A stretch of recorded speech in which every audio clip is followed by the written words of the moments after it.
Friends, welcome back to எம் drama glimpse. நேத்து நம்ம பார்த்த டிவி வேர்ல்ட் டிராவல் அப்படிங்கிற டிராமாவோட பார்ட் 4 தான் இந்த வீடியோ நம்ம பார்க்க போறோம். இதுக்கு முந்தின உள்ள பார்ட்ஸ் பார்க்காதவங்களுக்கு கீழே டிஸ்கிரிப்ஷன்ல லிங்க் கொடுக்குறேன், மறக்காம செக் பண்ணிக்கோங்க. இந்த டிராமாவோட எல்லா பார்ட்டும் நீங்க கரெக்டா பார்க்கணும்னா மறக்காம என் சேனலை சப்ஸ்கிரைப் பண்ணிருங்க. அப்பதான் நான் போடுற ஒவ்வொரு வீடியோஸும் உங்களுக்கு கரெக்டா நோட்டிஃபை ஆகும். ஓகே கைஸ், நம்ம இன்னைக்கு வீடியோக்குள்ள போகலாம். நேத்து அந்த காம்படிஷன் போறதுக்காக இவங்க ஒரு மேஜிக் சர்க்கிள் யூஸ் பண்ணிருப்பாங்களா, அதை அந்த டீமன் அதோட மேஜிக் பவரால மால் ஃபங்க்ஷனாக வச்சிரும். ஸோ இப்போ எல்லாரும் தனித்தனியா வேற வேற இடத்துக்கு போயிருவாங்க. இப்போ நம்ம ஹீரோயின் மட்டும் ஒரு இடத்துல தனியா மாட்டிருப்பாங்க. நம்ம ஹீரோயின் சுத்தி முந்தி பார்ப்பாங்க. அவங்களுக்கு இந்த இடமே ரொம்ப வித்தியாசமா இருக்கும். ஏதோ ஒரு தண்ணிக்குள்ள கவர் ஆகி இருக்கிற மாதிரி இருக்கும். அப்படி இன்னொரு பக்கம் பாத்தீங்கன்னா ஒரு ராணியை தான் கட்டுவாங்க. உங்களை பார்க்க பிரின்ஸ் வந்திருக்காரு அப்படிங்கிற மாதிரி சொல்லுவாங்க. என்னன்னு பாத்தீங்கன்னா இவங்க தான் நம்ம ஹீரோவோட அம்மா. நம்ம ஹீரோவும் ஹீரோயினும் இப்போ எங்க வந்திருக்காங்கன்னா நம்ம ஹீரோவோட பூர்வீகமான வாட்டர் பேலஸ்க்கு தான் வந்திருக்காங்க. இப்போ நம்ம ஹீரோவும் அவரோட அம்மாவை மீட் பண்ணிக்குவாங்களா. ரொம்ப வருஷம் கழிச்சு அவங்க அம்மா ஓடி வந்து, எனக்கு தெரியும் நீ கண்டிப்பா என்ன வெறுப்ப, நான் சின்ன வயசுல உன்னை தனியா விட்டுட்டேன் அப்படிங்கிற மாதிரி சொல்லுவாங்களா. நம்ம ஹீரோ, சேச்சே இல்லம்மா, அப்படிலாம் நான் கூட உங்களால உண்மையில வெறுத்தேன் தான்,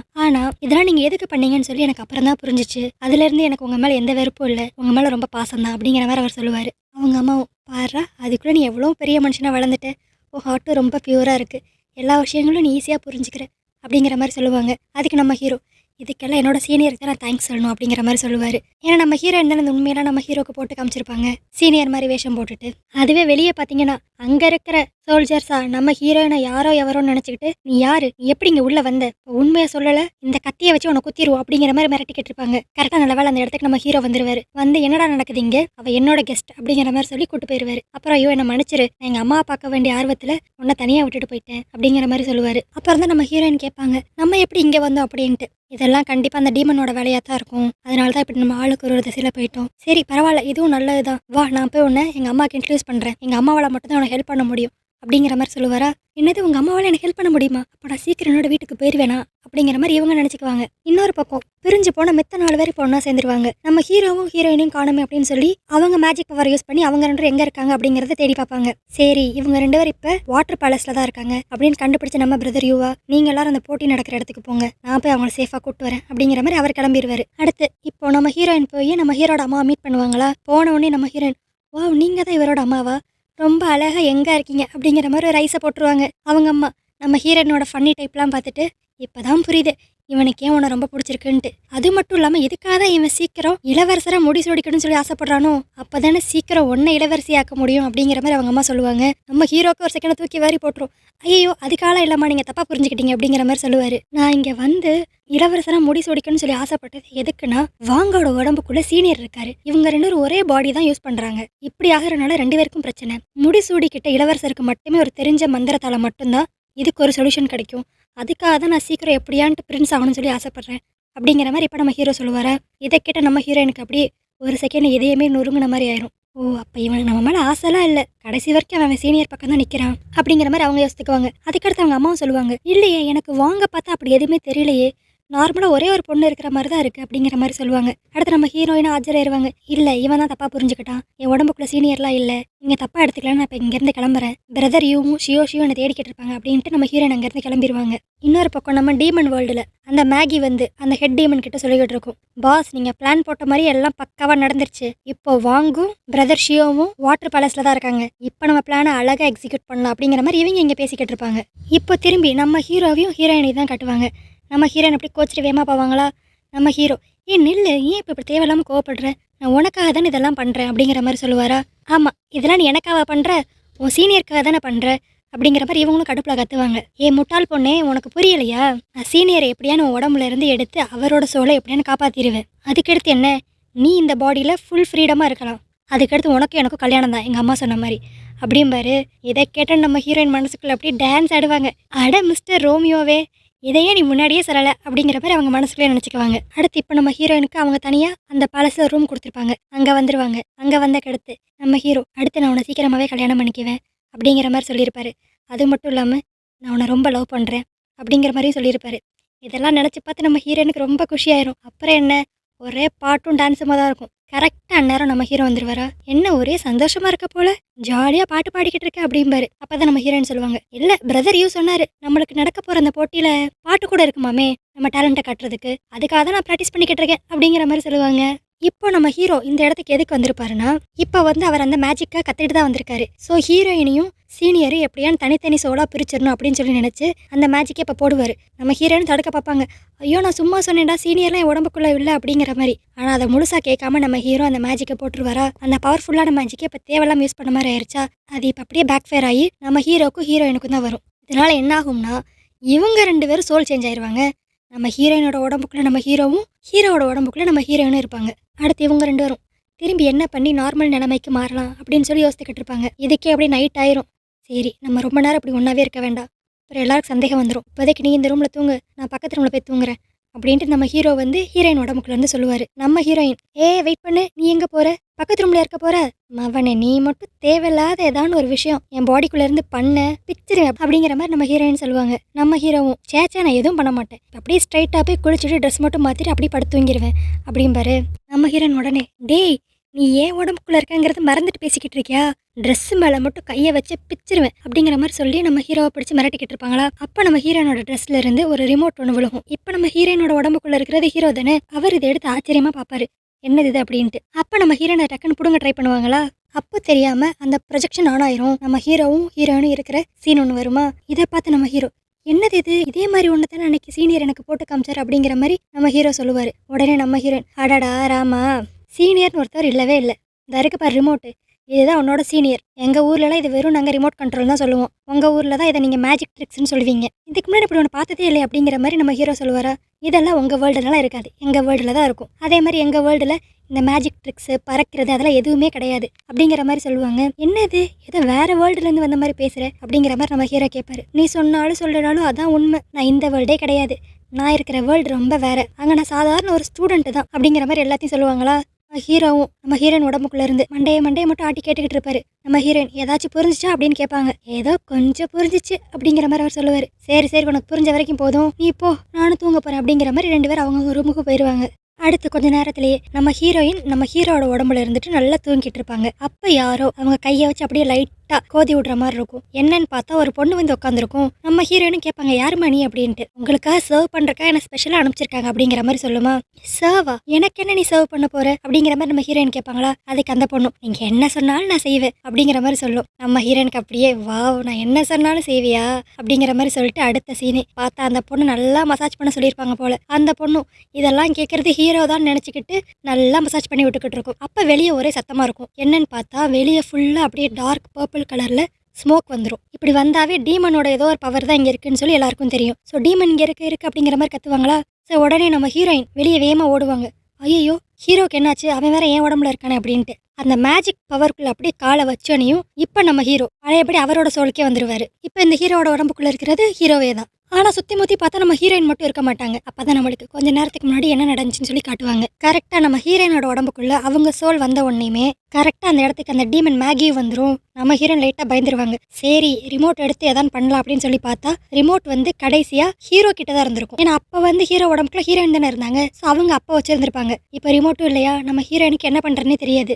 அப்பன்னு பார்த்து கரெக்டாக அந்த டீமன் என்ன பண்ணும்னா நம்ம ஹீரோயினோட வாயை பிடிச்சி ஏதோ ஒரு சீடு மாதிரி ஒன்று உள்ளே போட்டு விட்ரும். என்னத்தைய வாயில போட்டோம் அப்படின்னு சொல்லி நம்ம ஹீரோயின் கேட்கலான்னு வருவாங்க. பார்த்தா அவங்களால பேச முடியாது. அப்பதான் அந்த மேகி சொல்லும், இது ஒண்ணுமே இல்லை, ஒரு சின்ன டீமன் சீடு தான், இதனால உனக்கு ஒன்றும் பெரிய ஆபத்தெல்லாம் கிடையாது, என்ன கொஞ்ச நேரத்துக்கு உன்னால பேச முடியாம இருக்கும், ஆனா இதை அவன் வாயிலிருந்து எடுக்கிறதுக்கு யார் உனக்கு ஹெல்ப் பண்றாங்களோ அவங்களுக்கு தான் பெரிய பிரச்சனையே. அவங்க வாய்க்குள்ள இந்த சீடு போய் அவங்க கொஞ்சம் கொஞ்சமா டீமனா மாறிடுவாங்க அப்படிங்கிற மாதிரி இந்த மேகி சொல்லிக்கிட்டு இருக்குமா. அதுக்கடுத்து டக்குன்னு இன்னொரு மேஜிக் பண்ணி நம்ம ஹீரோயின் கண்ணை கட்டிரும். அதே மாதிரி நம்ம ஹீரோயினோட ஸ்மெல்லையும் மாத்திரும். ஸோ நீ பேசாம உன்னை யாராலையும் ஐடென்டிஃபை பண்ணவே முடியாது. பாப்போம் உன் வாய்ஸ் இல்லாம உன் ஸ்மெல் இல்லாம யாருதான் உன்னை கரெக்டா வந்து கண்டுபிடிச்சு காப்பாத்துறாங்கன்னு. என்ன காப்பாத்துறவங்களுக்கு தான் ஆபத்து அப்படிங்கிற மாதிரி சொல்லிட்டு அந்த டீமன் அங்க இருந்து போயிரும். இங்க நம்ம ஹீரோயின் ஐயோ மேகி இருக்கியா போயிட்டியா, தயவு செஞ்சு இந்த கட்டெல்லாம் அவுத்து விட்டுப்போம் அப்படிங்கிற மாதிரி கத்திக்கிட்டு இருப்பாங்க. அந்த இடத்துக்கு கரெக்டாக நம்ம ஹீரோ வந்துருவாரு. ஆனா பாவம் அவரால் நம்ம ஹீரோயினை ஐடென்டிஃபை பண்ணவே முடியாது. அவர் ஏதோ ஒரு மெய்டு தான் தனக்கு சர்வ் பண்ண வந்திருக்கு அப்படின்னு சொல்லி நினைச்சுக்குவாரு. சே இந்த கிரவுன் பிரின்ஸ் ஆனதும் ஆன ஏதாவது ஒரு மெய்டு அனுப்பிச்சுக்கிட்டே இருக்காங்க அப்படிங்கிற மாதிரி இவர் சலிச்சுக்குவாரு. ஏன்னா கொஞ்ச நேரத்துக்கு முன்னாடி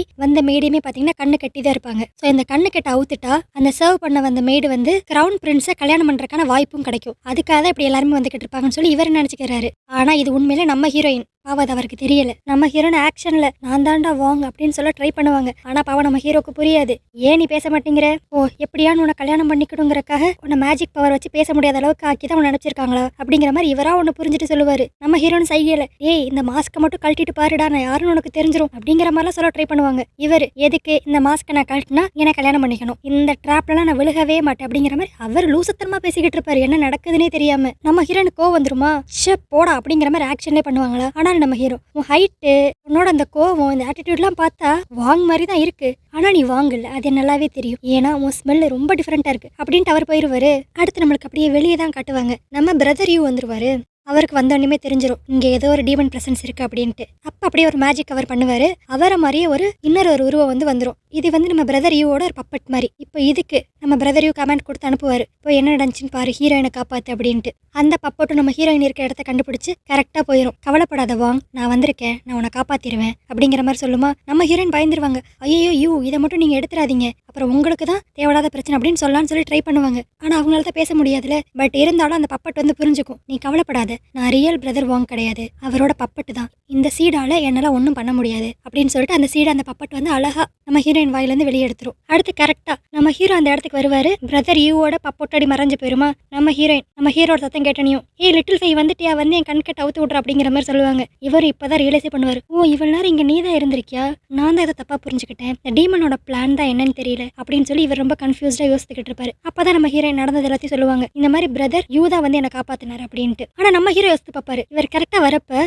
ஏதோ ரொம்ப பிளாக் ட்ரெஸ் போட்டு தான் யாரோ இங்க இருந்து போன மாதிரி இருக்கும். இல்லையே அது பிரதர் யூ மாதிரி இல்லையே, ஏதோ ஒரு டீமன் சக்தி மாதிரில இருந்துச்சுன்னு சொல்லி அவரும் சொல்லுவாரு. சரி எதுவாக இருந்தால் என்ன, நம்ம இந்த இடத்துல இருந்து பேச வேண்டாம், இப்போதைக்கு நம்ம ரெஸ்ட் எடுப்போம் அப்படின்னு சொல்லி நம்ம ஹீரோ கூட்டு போயிடுவாரு. அடுத்த நாள் காலையில் நம்ம ஹீரோயின் யோசிச்சுக்கிட்டே இருப்பாங்க. வந்தது அப்படியே பிரதர் யூ மாதிரியே தானே இருந்துச்சு, ஆனால் இவன் ஏதோ டீமன் மாதிரி இருந்துச்சுன்னு சொல்லி சொல்கிறான் அப்படின்ட்டு ரொம்ப கன்ஃபியூஷன்ல தான் நம்ம ஹீரோயின் இருப்பாங்க. சரி இதை பற்றி எதுக்கும் நம்ம அவங்ககிட்டே போய் கேட்போம் அப்படின்னு சொல்லி வெளியே போவாங்களா. கரெக்டாக கதவை திறப்பாங்க. அந்த இடத்துல நம்ம ஹீரோ ரெடியாக தான் வெயிட் பண்ணிக்கிட்டு இருப்பாரு. நம்ம ஹீரோயின் வெளியே வந்தனையும் அப்படியே ஒரு ஹக் தான். இனிமேல இருந்து நீ அஃபிஷியலாக என் ஒய்ஃப் ஆயிட்ட, ஸோ எனக்கு எந்த பிரச்சனையும் இல்லை அப்படிங்கிற மாதிரி சொல்லுவாரு. என்னது என்ன அஃபிஷியலாக உன் ஒய்ஃபா, நம்ம ரெண்டு எப்போ மேரேஜ் ஆச்சு அப்படிங்கிற மாதிரி கேட்பாங்க. அப்பதான் அவர் சொல்லுவாரு, நேத்து நீ கண்ணை கட்டியிருந்தேல அந்த மாஸ்கை கழட்டினதே நான் தானே, எங்க விளக்கப்படி இந்த மாதிரி மாஸ்கை கழட்டினா அவங்க ரெண்டரும் மேரிட் கப்பிள்ஸ் அப்படிங்கிற மாதிரி அவர் சொல்லுவாரு.